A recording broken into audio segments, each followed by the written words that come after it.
एक ज्ञानी साधु का एक शिष्य था जो स्वभाव में बहुत ही भोला और नासमझ व्यक्ति था। शिष्य अपने गुरु का आदर सम्मान बड़ी ही निष्ठा और तहे दिल से करता था, किंतु फिर भी वह अपने गुरु की कुछ बातों को नजरअंदाज कर देता। साधु उसे संसार की मोहमाया और पारिवारिक रिश्तों से दूर रहकर एक साधुत्व का जीवन जीने की सलाह देते थे, जो शिष्य को कतई मंजूर नहीं था। वह परिवार से दूर नहीं रह सकता था और अपने गुरु की भक्ति भी नहीं छोड़ना चाहता था। वह गुरु भक्ति और पारिवारिक रिश्तों में कोई भेद नहीं रखना चाहता था। एक दिन वह अचानक अपने गुरु के पास आश्रम में आया और बोला, गुरुजी मेरा रिश्ता पक्का हो गया है। गुरुजी यह बात सुनते ही शौक में डूब गए और अपने उदास मन से बोले, बेटा तेरा रिश्ता हो गया, अब तू मेरे वार तरफ से गया। शिष्य अपने स्वभाव से थोड़ा भोला और नासमझ था। वह अपने गुरु की बात का अर्थ नहीं समझ पाया, किंतु इतना समझ चुका था कि गुरुजी मेरे रिश्ते से खुश नहीं है और वह वहां से चला जाता है। कुछ दिनों बाद वह दोबारा अपने गुरु के पास आता है और कहता है, मैं आपको अपनी शादी का कार्ड देने आया हूँ। गुरुजी ने फिर वैसा ही जवाब दिया और बोले, बेटा अब तू तेरे परिवार से भी गया। उसने अपने गुरुजी के इस कथन का भी कोई जवाब नहीं दिया। कुछ दिन बाद में वह फिर अपने गुरुजी के पास आया और बोला, गुरुजी मेरा विवाह हो गया और पत्नी भी घर आ गई है।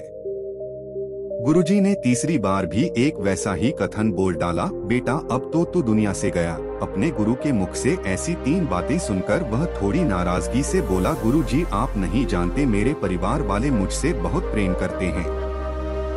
हमेशा उन्हें मेरी फिक्र रहती है और मुझे पत्नी भी मुझसे प्रेम करने वाली मिली है। तो आप ही बताइए मैं इन बंधनों को छोड़कर चला जाऊं?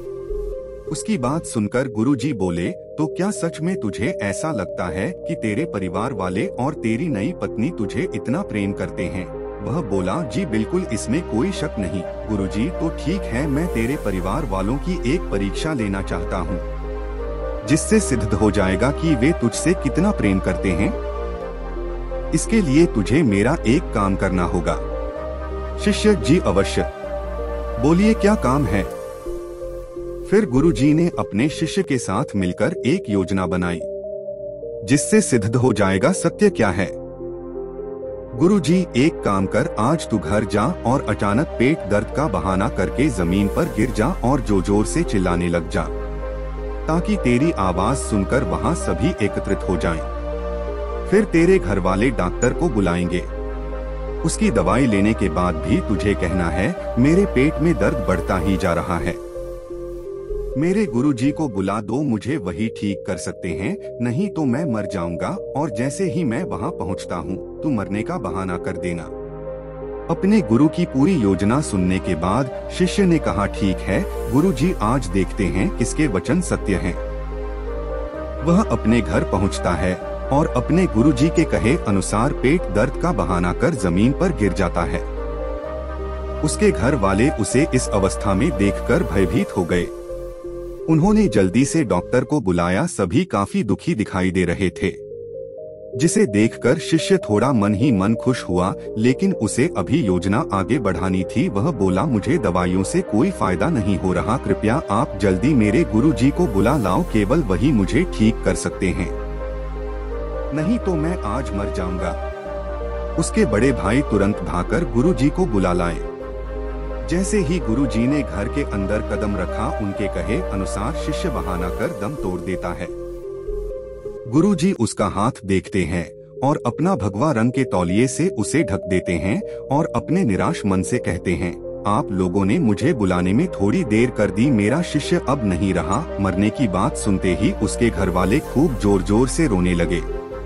कोई अपना माथा जमीन पर मारता है तो कोई भगवान से उल्टा सीधा बोलता है। पूरा परिवार शौक के सागर में डूब चुका था।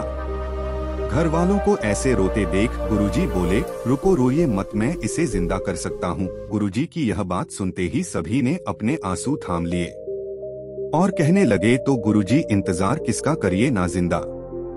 गुरुजी बोले, जिंदा तो मैं कर दूंगा, लेकिन ये बताओ इसकी जगह जाएगा कौन? किसी एक को इसकी जाना होगा और यह जिंदा हो जाएगा। सभी घर वाले गहन चिंतन में फंस गए। सभी ने एकदम चुप्पी साध ली। उनकी चुप्पी को तोड़ने के लिए गुरुजी बोले, माताजी आप सबसे ज्यादा रो रही हैं। आप क्यों नहीं चली जाती इसकी जगह? माता बोली, नहीं गुरुजी, मैं चली गई तो मेरे पति को रोटी कौन पकड़ाएगा? गुरुजी शिष्य के पिता से बोलते हैं। पिता बोलते हैं, गुरुजी मेरे बाद मेरी पत्नी का है ही कौन? गुरुजी उसकी पत्नी से बोले जो अपने आंसू नहीं रोक पा रही थी। पत्नी बोली, गुरुजी मेरी अभी नई नई शादी हुई है, अभी तो मुश्किल से 15 दिन भी नहीं हुए, भला मैं क्यों अपनी जान दूं? मेरी तो दूसरी शादी भी हो जाएगी। सबकी बात सुनकर गुरुजी बोले, तो ठीक है, इसकी जगह मैं चला जाता हूँ। सभी घर वाले खुश हो गए। घर वाले, यह ठीक है गुरुजी, आपके तो आगे पीछे कोई है भी नहीं। गुरुजी बोले, तो ठीक है, मेरा कुछ सामान लाओ, 1 किलो दूध, 3 बाजरे की रोटी, 1 पाव देसी घी। घर वालों ने सभी सामग्री लाकर गुरुजी को दे दी। उन्होंने दूध में रोटियां मोरी, मिलाई और उसमें घी डालकर बोले, अब मैं यह पीऊंगा और मेरे पीते ही मेरी आत्मा इसके अंदर चली जाएगी। घी दूध तो गुरुजी का एक बहाना मात्र था भोजन करने के लिए। जैसे ही गुरुजी ने इसे पीकर खत्म किया, शिष्य का हाथ पकड़कर बोले, खड़ा हो जा। शिष्य जो पहले से ही जिंदा था मरने का, तो केवल एक बहाना था, खड़ा होकर बैठ गया। उसके घर वाले उसे जिंदा होते देख काफी खुश हुए, लेकिन अपने परिवार की नकली खुशी देखकर वह एक गहरे दुख में डूब गया। गुरुजी ने उसके उदास चेहरे को देखा और बोले, तो ठीक है, अब मैं चलता हूँ, यहाँ दम तोड़ दूंगा तो तुम्हें परेशानी होगी, मैं खुद ही चला जाता हूँ श्मशान घाट। गुरुजी जैसे ही जाने के लिए आगे बढ़े, शिष्य ने उनके पैर पकड़ लिए और बोला, कहाँ जा रहे हो गुरुजी? अपने इस भोले और नासमझ भक्त को अपने साथ लेकर नहीं जाओगे? तब से शिष्य ने सांसारिक मोहमाया और पारिवारिक रिश्तों से अपने सारे बंधन तोड़ लिए और अपने गुरुजी के साथ दूर रहने का निश्चय कर लिया।